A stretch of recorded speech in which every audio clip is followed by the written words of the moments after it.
Ndëruar kolegë, studentë profesor, mirë se keni ardhur në këtë ligjëratë në radhës për diplomacinë publike të Bashkimit Evropian. Ne kemi bërë ligjëratë deri më tani të diplomacinë publike të vendeve të rajonit, Francës, Turqisë dhe këto, domethënë Greqisë, Bullgarisë, Rumanisë, Serbisë, dhe vendeve tjera, dhe në fund edhe atë çfarë do duhet të jetë diplomacia publike e Kosovës. Por tani për fund mund do ta trajtojmë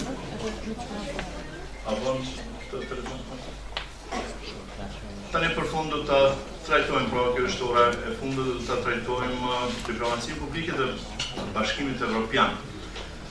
Në fakt, kjo është pak më komplikuar për shkak se Bashkimi Evropian është një konglomerat i kombëve, më thonë 28 kombë, tani 27, të cilat ku kemi bëjmë jo vetëm me diplomacinë jashtë, po edhe me diplomaci brenda, edhe me raportet mes kombëve brenda Bashkimit Evropian, dhe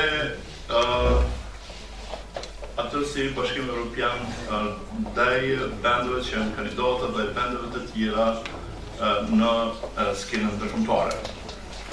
Kjo përbën një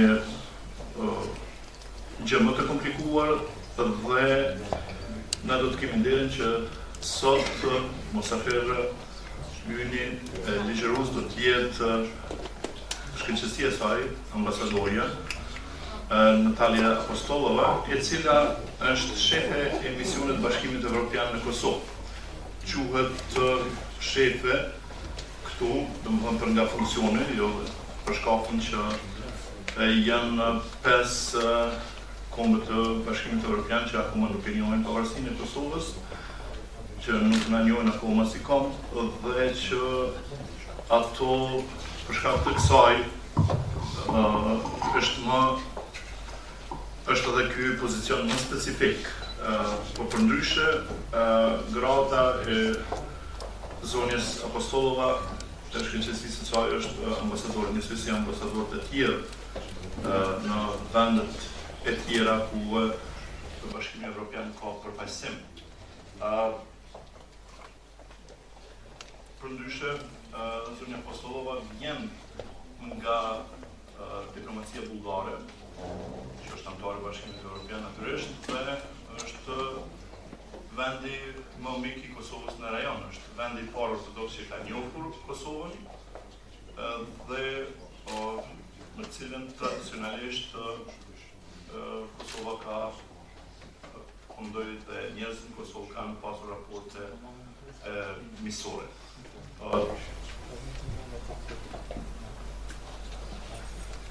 Arsyeja deri më tani paraardhësi i saj ka qenë ministri Shbogar, domethënë kjo vetë kjo arsye ministri jashtëm sloven, dhe vetë fakti që në pozitën ku zakonisht mbrohen ambasadorët ose ambasadorët fuqishëm për shkak të pozicionit më të komplikuar që ka Bashkimi Evropian ndaj Kosovës, si një rast ku jo të gjitha vendet që përbëjnë Bashkimin Evropian e njohin pavarësinë e Kosovës. Prandaj pozicioni i saj është më i komplikuar dhe natyrisht aty duhen diplomat me përvojë më të madhe për ta mbartur këtë mision, dhe ne kemi nderin që këtë pozicion tani ka shkëlqësia e saj zonja Nataliya Apostolova. Nuk po qas më shumë, po i jap fjalën zonës Apostolova, më pas ju do të keni mundësi që të bëni ndonjë pyetje dhe të diskutojmë me shkencësinë e saj për çështjet të cilat do të ngritën për diplomacinë publike të Bashkimit Evropian. E sidomos ndaj rajonit, ndaj Kosovës në veçanti. Shalut që për që është që nuk ka vend për të gjithë për të ullur, por e shpresoj që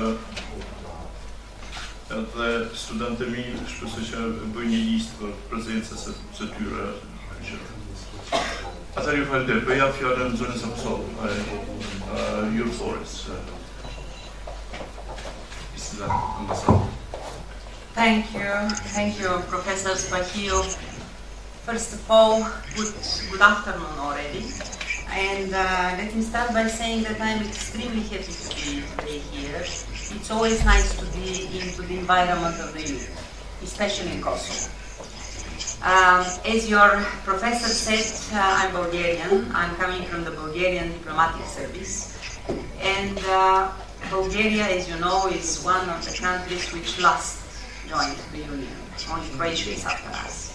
Bulgaria and Romania were actually one of the last who joined, and that's why I always say to the political interlocutors here and to the government and to the institutions that I understand very well what is the situation in Kosovo. I understand very well the challenges which you have at that moment, especially on the European path. It's not easy to be small. It's not easy to be still in a position where you have to fulfill a lot of obligations and commitments which the club and the big and the old member states have set, and you just have to do it. I have been doing that for 7 years in my own country. I have been part of the negotiations team when we were acceding to the European Union. I was dealing with, I would say, one of the maybe worst and heaviest chapters, which is transport and trans-European networks. Why I say that it's very heavy? Because the transport is key. For those of you who are dealing already with maybe European studies, you may know that the transport acquis communautaire is 1/3 of the whole acquis communautaire of the Union. So it's very specific, it's very technical. It covers maritime transport, road transport, aviation, ports, airports, railways, everything you can imagine. So all this we have been dealing with in my working group, like 7 years negotiations in order to close this chapter. So I understand very well what are the challenges in front of Kosovo, and I'm here with my office, with my team to help you. Before coming to Kosovo, I have served for the European External Action Service in 2 very complicated places. One was Egypt, in Cairo, and the other one was Libya. And I would say that I have developed some kind of a crisis management profile. Coming here, I always joke that I hope that I'm not going to use my crisis management skills in Kosovo. That's why I would like to say that the biggest, strongest objective of the European Union in Kosovo is that Kosovo, of course, becomes one day a member of the European Union, but as well it stays safe and it's a secure area, because me as Bulgarian, you as Kosovo citizens know very well that this region has been torn of wars. This region has terrible history. A lot of people have died here. A lot of people are still missing. A lot of revenge, bad memories, and forgiveness has to happen in this region. That's why, as your professor said, it's extremely complicated actually to work in Kosovo. First, Kosovo is a very new state. It's the youngest democracy in Europe. You, the youth, are 70% of the population. So your institutions, I'm always in a way shocked when I go and I see ministers at the age of 30, 32, 35, which in Europe you cannot see. Ministers, administration is always at the age of 60, 55. So when you see a minister at 30, you are really shocked. Nevertheless, this is good, because the youth and the young people are the generator of ideas. And now, European Union especially at that moment, needs very much you, the youth. I say it you, Kosovo youth, but as well the European youth. Because you saw, we have problems. Nobody can hide it. We have one of the member states which is leading. This has never ever been a thought when we were acceding, for example. So the youth is the generator of ideas. The youth has not been troubled with these memories, which unfortunately have happened into the region. So that's why, first of all, Kosovo has indeed 5 non-recognizers. That's why our representation here is not EU delegation, as in other places, but it is called European Union Office, because of the 5 non-recognizers. But the good thing is that I am not only the head of the European Union Office, but I am as well the European Union Special Representative to Kosovo, which means that Kosovo is extremely important for the EU. And our foreign ministers have decided to have not only a representative, but as well to give a mandate to a special representative. There are only 7 special representatives around the world. 1 is in Kosovo, 1 is in Bosnia and Herzegovina, and the others are spread around the world in different places. I'm very happy and proud that I am in Kosovo, the special representative, and I am the only woman around these 7 people. Saying all that, let me say several words about the European part of Kosovo. I think that you are already tired to listen about the European part of Kosovo, and at the same time not to see, as we are very, very often criticized, nothing real which could show that indeed Kosovo has a European part. Let me say that this is not true, because you have a contractual relationship already with Europe.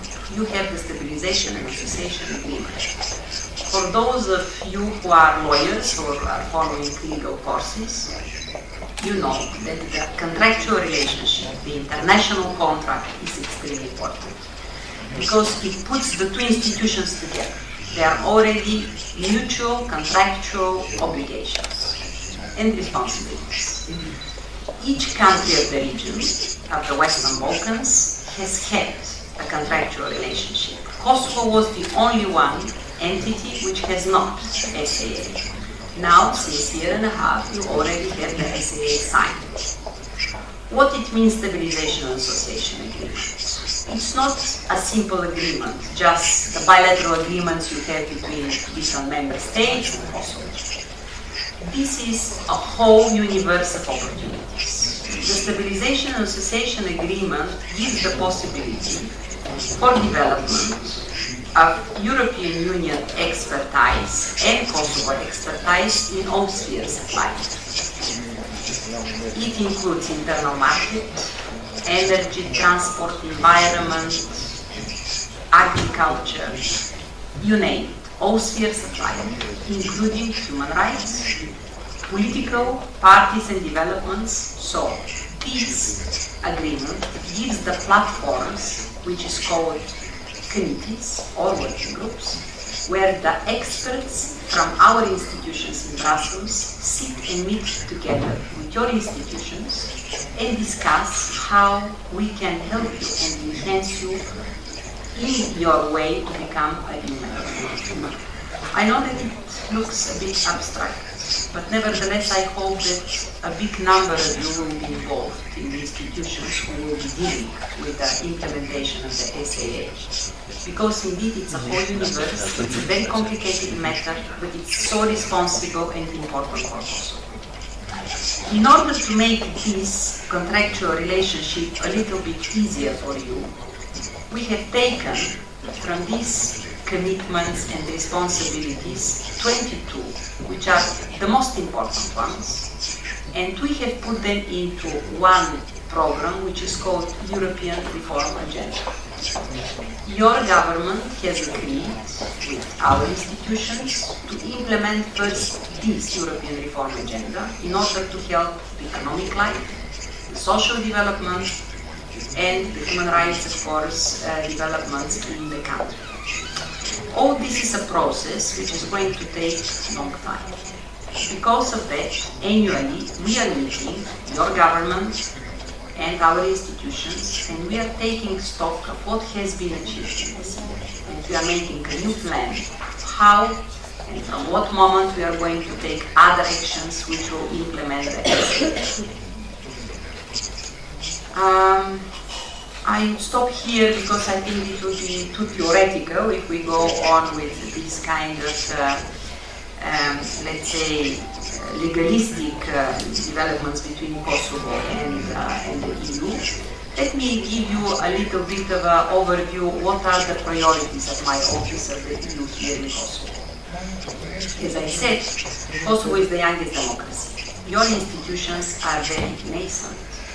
You do not have the institutional memory which some other countries into the Western Balkans have.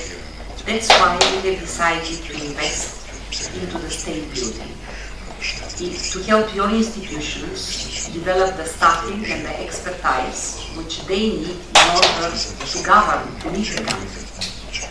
We have decided as well to invest into the public administration reform. We think that this is essential for the development of the country. Because without the necessary staff who knows and has the expertise how to do the management, the reform cannot be implemented. The very important priority, which is going to be for us middle and long-term priority, is the investment in education. And here, again, I'm so happy that I'm talking today to you, because you are a part of this reform which we are looking at. The educational system in Kosovo is not a secret, is not the best one. A lot of you try to find the possibility to study abroad, and this is normal. Everybody wants to have the best education. What we would like to do as European Union is we would like to help Kosovo develop such educational system where the youth are not going to be interested to go abroad, but other people from other countries are going to be interested to come and to learn here. This is not going to be easy. We are going to make a reform into the institutions. We have to train the professors. We have to bring expertise. We have to make available for Kosovo the most modern methods of education and teaching. Your university, by the way, is one good example of how this could happen. So, of course, now we are in a little bit, let's say, volatile political situation where we have only a caretaker government, we don't have an assembly, but I'm looking very much forward, very fast, the government to be formed and to engage. Meanwhile, we are stressing, we are putting a lot of pressure on the political elite not to decommit at that moment while there is pre-election campaign, because there are a lot of reforms which still have to be developed, and the fact that the elections are coming should not distract the politicians and the institutions from their obligations. I will end my small presentation by saying that we shall make, and we are making available for you, for the youth, a lot of European programs. Erasmus is one of them, but there are many others. We hope that you are going actively to participate in it. And let me stress that we understand very well that it's not easy for you. We understand very well that you are very much, let's say, disillusioned by the fact that the visa liberalization has not happened so fast as we wanted. But at the same time, I just want to say that the youth all over Europe is in a very difficult situation.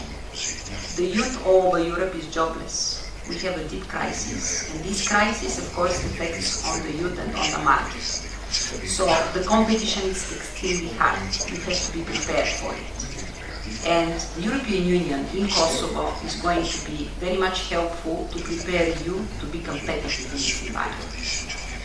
Thank you for your attention, and I'll be happy to answer some questions.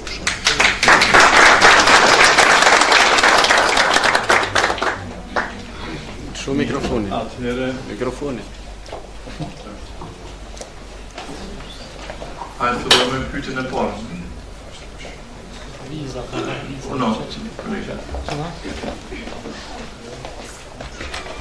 Përshëndetje, jam Enica Zubiraj, Fakulteti Administratës Publike, Kolegji AAB. Desha të pyes se cili është qëndrimi i Bashkimit Evropian për demarkacionin si kusht për liberalizimin e vizave, për shkak se e dim se është bërë një temë shumë e madhe në vendin tonë.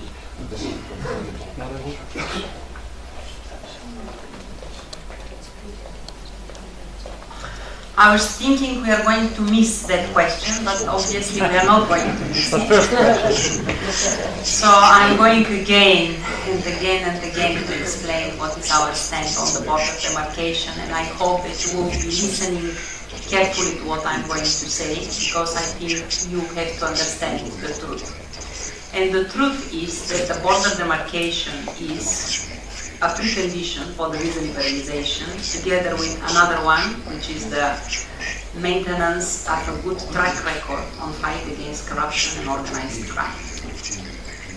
The enlargement process is such that different conditions are set by member states in the Commission in order to prepare the acceding country to meet the high requirements which are set by the Union.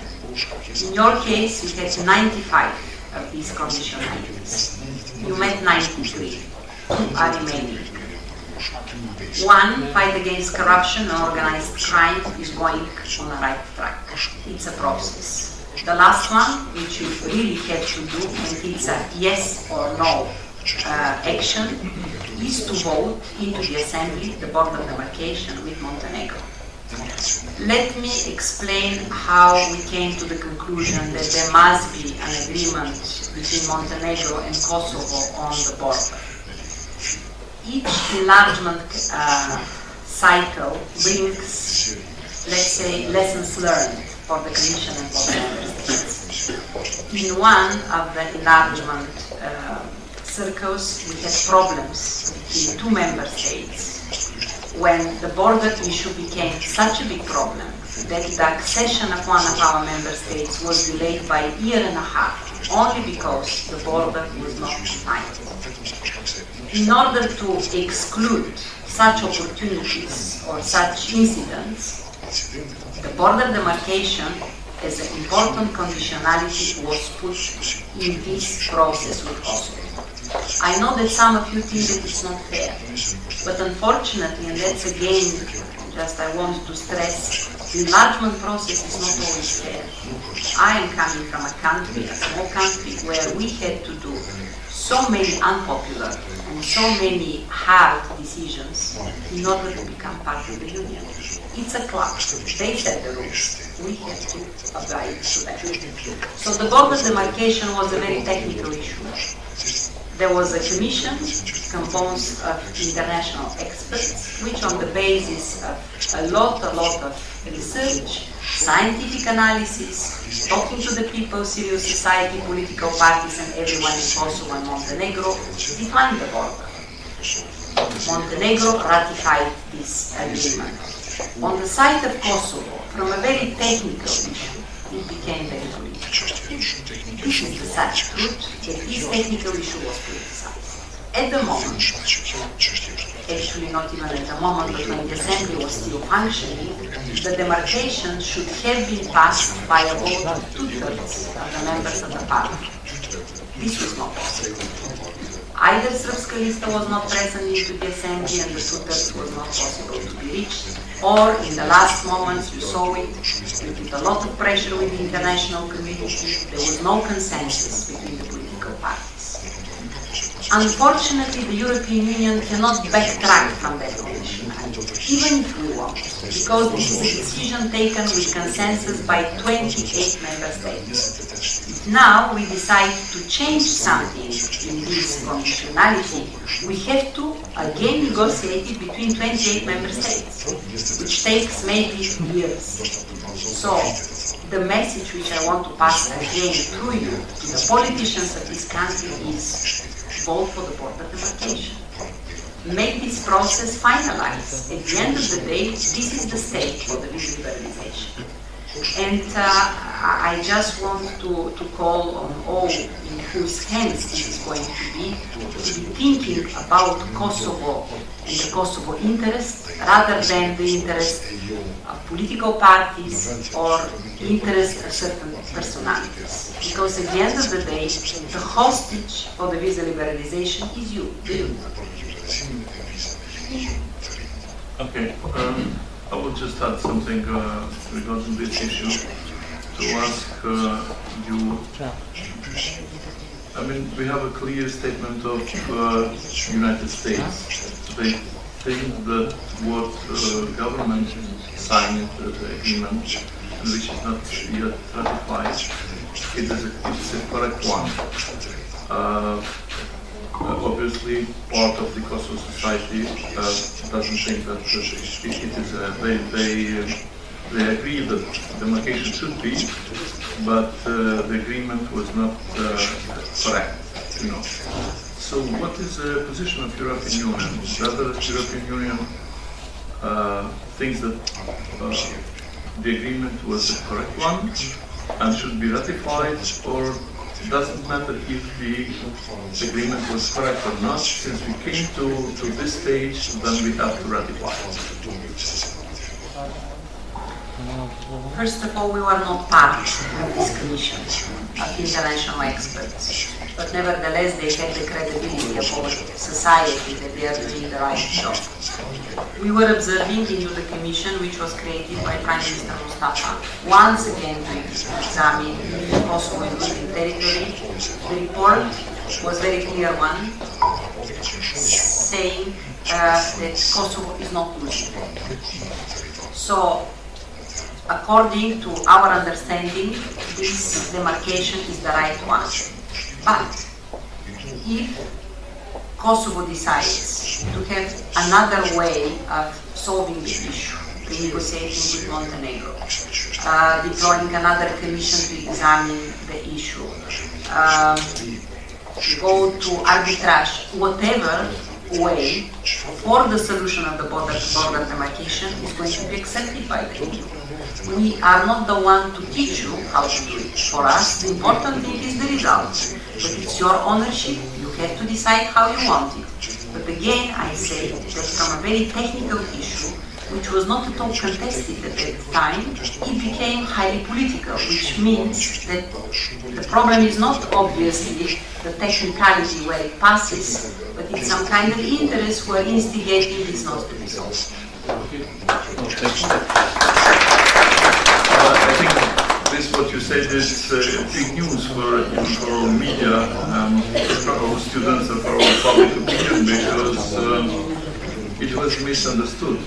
I mean, the impression to our public is that Brussels and Washington, they want piece of our territory to go to Montenegro, and we have to abide. This is a general public opinion, and since we have corrupted politicians, they were agreeing on this statement because they want to please Washington and Brussels.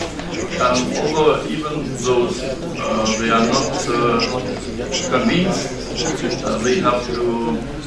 I mean, they are doing what they are doing. So this is very important. I mean, for the public opinion to know what is the real statement of the European Union. And thanks for sharing this for us with us. Pyetje tjetër lutem. Besoj që e kuptoj këtë çfarë e thash në anglisht. Thank you very much for being here, ma'am. Yes. I'm a professor here, and I come from Shefja, from the capital of the former Yugoslav Republic of Macedonia, but by blood I'm a Kosovo Albanian. As you said, this is a wonderful temple, because there were some experiments already made in the former Yugoslav Republic of Macedonia, which happened to be a real Celtic, which is not the case in here, so I'm very happy to be here, considering or taking into consideration the Southeastern Open University and the State University of Kosovë.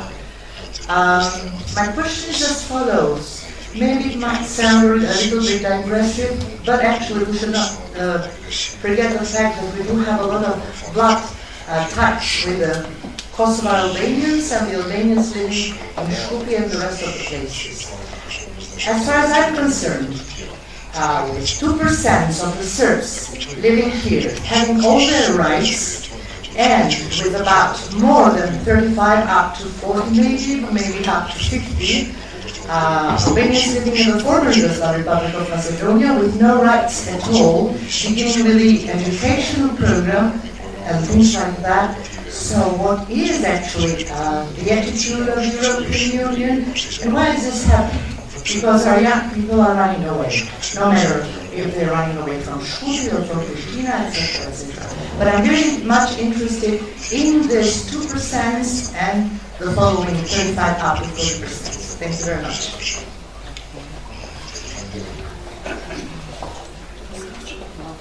As I said, we are in a very sensitive moment.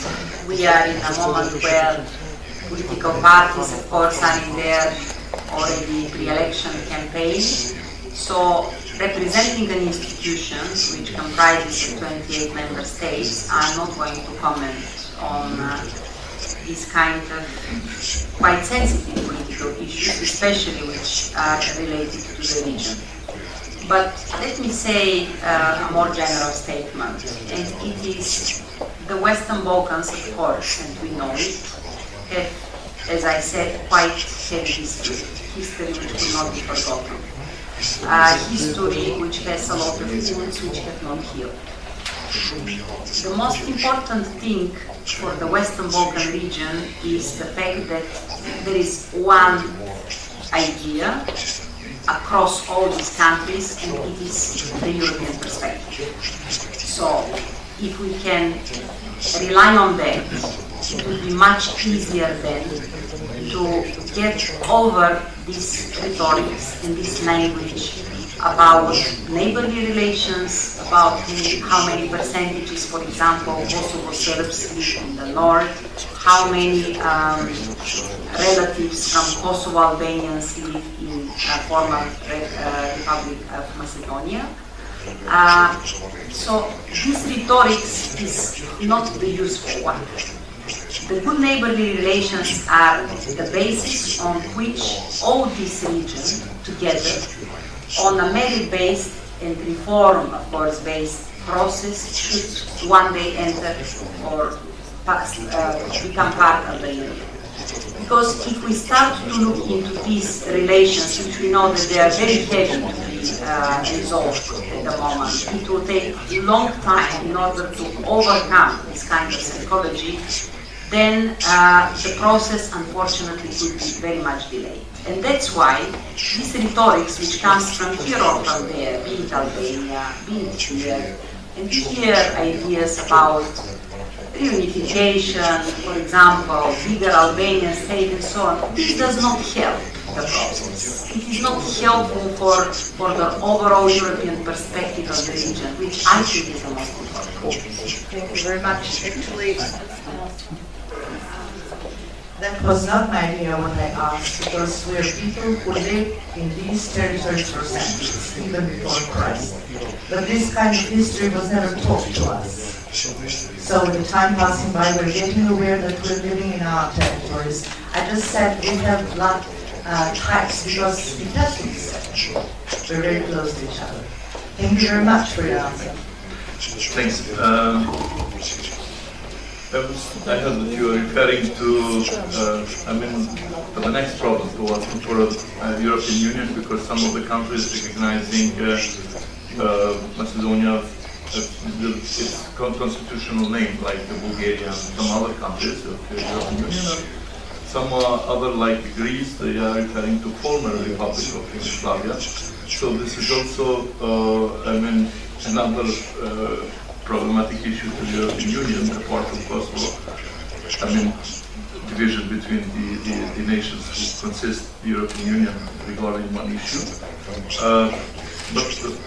But what is the official position of the European Union towards the name of Macedonia? Like, it is a Greek position or a Bulgarian position?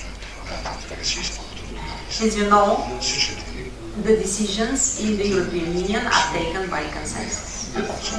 If one member state is not accord, that means that, of course, the compromise solution is this which is accepted by everyone. For the name of your neighbor, the official European position is former Yugoslav Republic of Macedonia.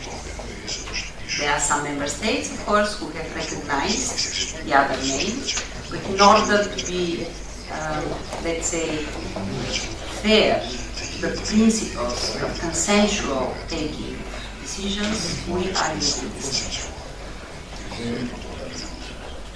Okay, then another question, because I wanted to make another question, but let me give the advantage to Po të marrin s'keni nevojë më shumë, për shkak Pyetja është duke parë dhe fundjet e fundit të Bashkimit Evropian, rezultati i ngritjes së populizmit në Evropë e të mëqetë, interesi i Bashkimit Evropian për Kosovën ka rënë, është ngritur apo është në intensitetin e mirë të interesit.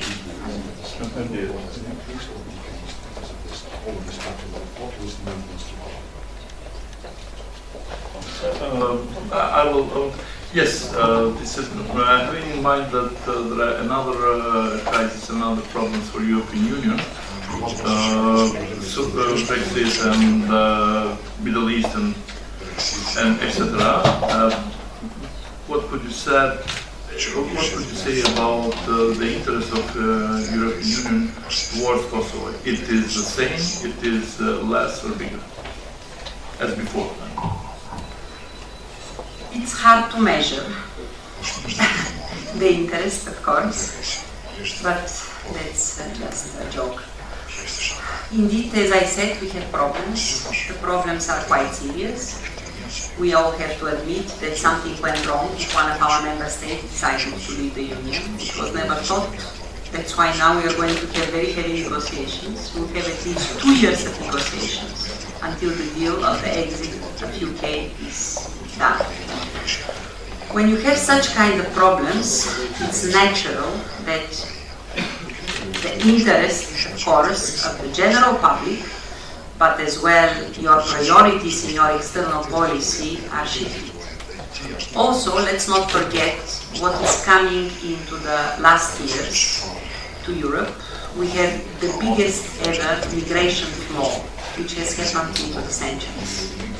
We have such a migration flow that brings to some of our member states already impossibility to accept new migrants, and that's why we are trying to find way even they to be relocated in third countries. The third and also very important challenge is the terrorism. This is something which has never ever happened in Europe and which is now happening unfortunately nearly every month. So bringing these three problems together already gives you the answer. But I would like to stress that the Western Balkans have never been accepted as something which is the external action of the Union. It has always been accepted as the enlargement process, which means that the Western Balkans have been stated with European perspective since the very beginning of the enlargement process, and that there is no other perspective for the Western Balkans, at least seeing it from Brussels, than being part of the EU. Of course, the pace is going to slow. The process is merit-based, which means that the European Union is going to accept the countries from the Western Balkans based on the level of the implementation of the reforms. If one country from the Western Balkans implements the reforms faster, of course, it is going to become faster a member. I wouldn't say that this is slowing of the enlargement process. I wouldn't say that Kosovo is away from that path. It's just a call for your government, for the politicians, that they have to take the responsibility and really implement the reforms. You have already the tools, you have the Stabilization Association Agreement, you have the European Reform Agenda. We are here with incredibly big financial portfolio to support you. Just implementation has to start. Ndërën pyetje tjetër? Që ore ka pyetje? Edhe nëse ka mundësi.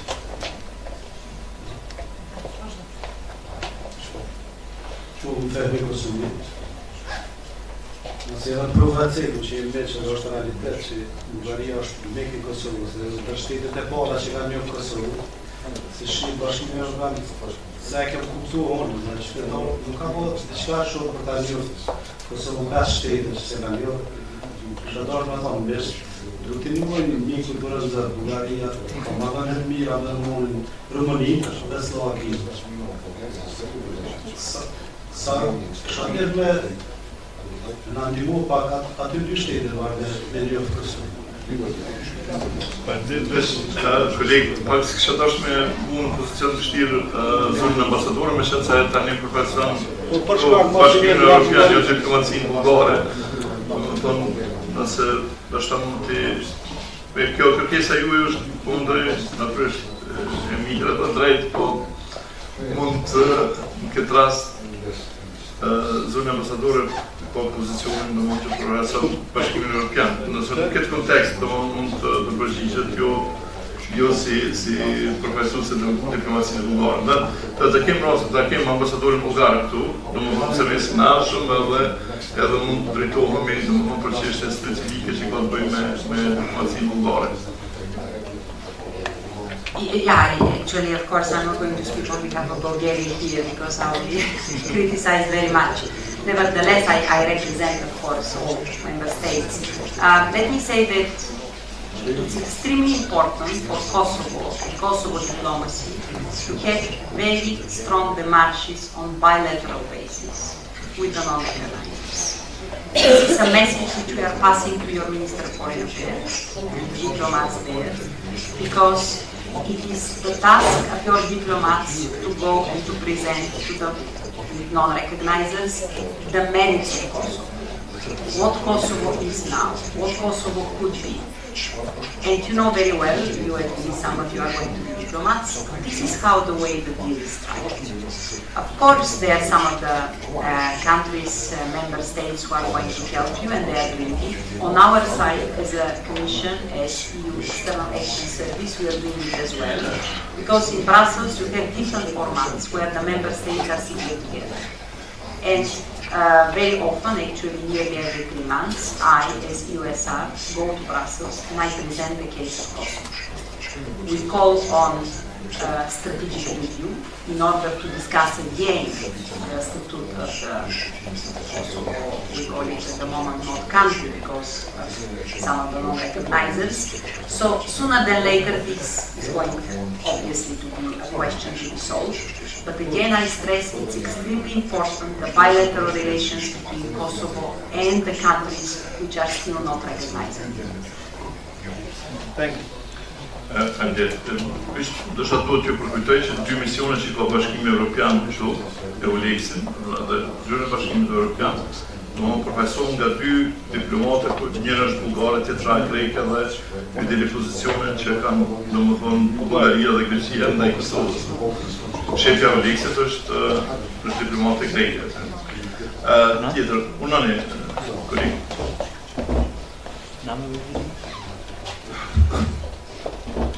Shkëtësia ju i qumë se dushi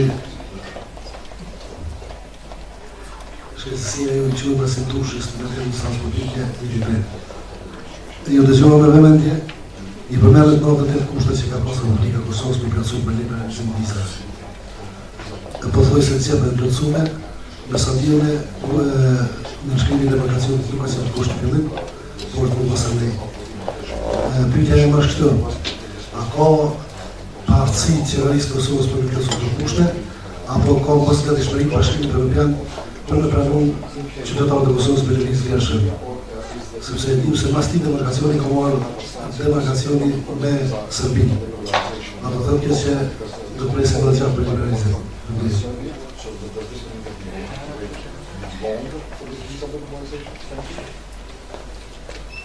Not at all. I do not agree that this conditionality was put on purpose in order to slow down the process of the visa liberalization. Just compare it to other countries.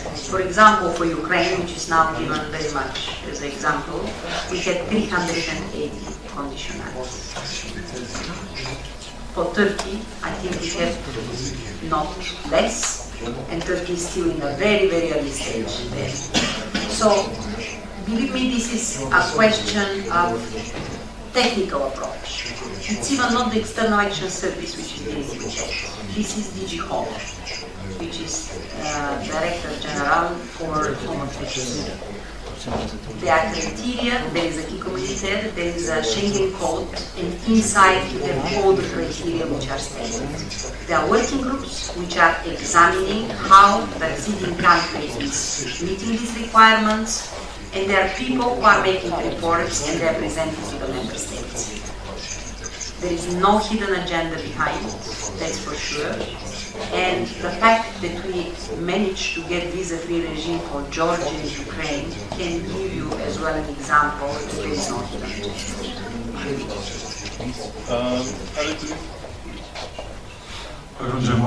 Your Majesty, my question is in the field of rule of law. You lately declared that the EU will sustain or support prevention of candidates on election which have a criminal file.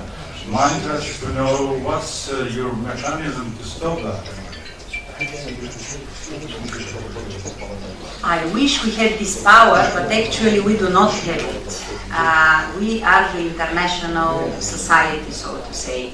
We are of course here to help you, but we cannot take the ownership and we don't have the executive mandate to do it, and we don't want to do it. What I said, signing the Memorandum of Understanding for the observation of the elections together with Valdete Daka and Minister Hoxha, was that I call on political parties, on politicians who are at the moment making the list of the parties, to put inside people who are responsible, who can take the challenge which stays in front of Kosovo, who are strong, who have clear past, and who are the ones really to be the leadership of this country, which has a lot of challenges on its European path.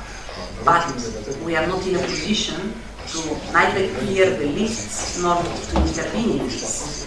Nevertheless, I can assure you that we are working very much on the rule of law. We have a first few legs. Second, in my office, we have a special section which is rule of law, which is called legislative review mechanism. These are lawyers from our member states who are working with the legislative bodies, Ministry of Justice, KJC, KPC, and each piece of legislation which is going to the Assembly, obligatory, goes first to this department, and there is an assessment made how it compiles or how it compares to a key communitaire. Because on your European path, when you start one day to negotiate the chapters, you are going to be requested to transpose the acquis communautaire into your national legislation. In order not to do twice this process, we are doing it now with you, to prepare you when you start the real negotiations already to have transposed these laws.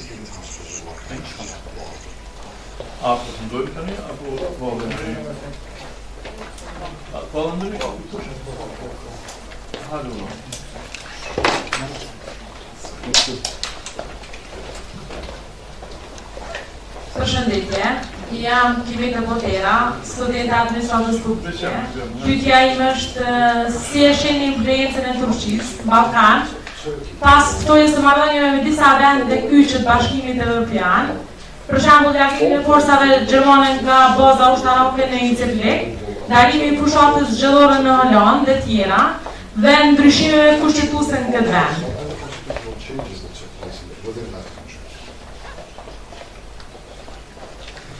Turkey is on its European accession path for a very long time, as you know. Turkey is part of the European Customs Union, economically actually. They have very strong relations with Europe since a very long time.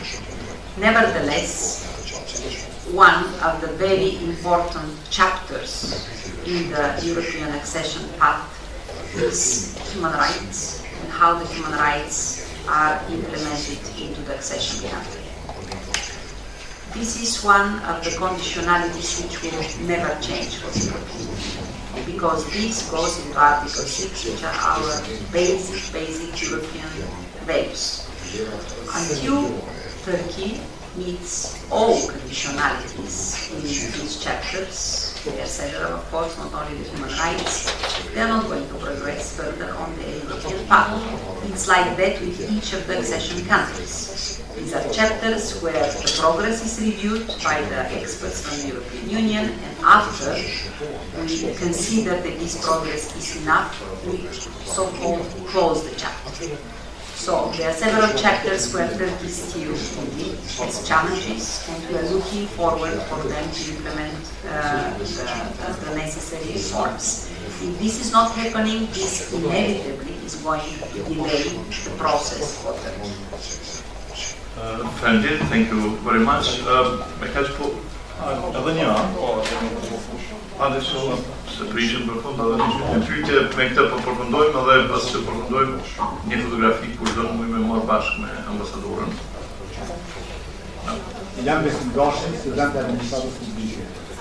Nga përgjigjet tuaja, unë kuptova që parafrimi ynë me Bashkimin Evropian është çështje e rrugës së mirë apo të keq që do bëjmë ne, ose përfaqësuesit tanë. Pavarësisht, deri në mendimin qershor, e drejta për të përzgjedhur është në dorën e sovranit, pra në dorën tonë. Unë ju falenderoj juve për mesazhin shumë të qartë që keni bërë politikanëve ditën e djeshme. Por, duke pas parasysh se këto jemi të gjithë studentë, dhe studentët janë ardhmëria në vendit, janë e vetmja drejt që kërkon ndryshimin për një vend, dhe të kërkoja nga ana juaj që të shfrytëzoni këtë moment dhe të jepni një mesazh shumë të qartë përmes këtyre studentëve për datën e 11 qershor. Shumë faleminderit, shumë e bukur për fund, edhe po përfundojmë me këtë.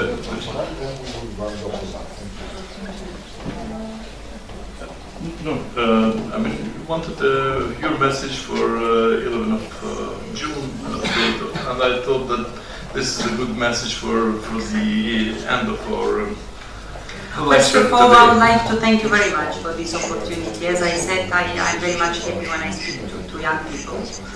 I have a daughter of your age, so it's really very nice, and it's very much rewarding for the work what we are doing, to see the questions from you, to see your comments, because at the end of the day you are right, we are doing it for you, we are not doing it for the politicians who are at the end of their careers. So the investment what we want to do in Kosovo is again in you. So please go to vote. That's my first message. Go to vote. Don't be apathic. Don't have this thinking what my vote is going to change. It will change. If all of you go to vote, if you have a clear idea what you exactly want to be your future, please do it, because otherwise this country is not going to change. So this is going to be my message. Be alert. We all start now a campaign that buying votes, fraud, is a criminal action. But as well, we are starting a campaign which says all of the people who have the right to vote have to vote, because that's your future, and you are defining your future. Thank you once again. I wish you good luck, and I hope to see some of you, our counterpartners, very soon. Faleminderit për prezencën, ta që dojmë me bëjmë fotografi me orë më të bashkë, edhe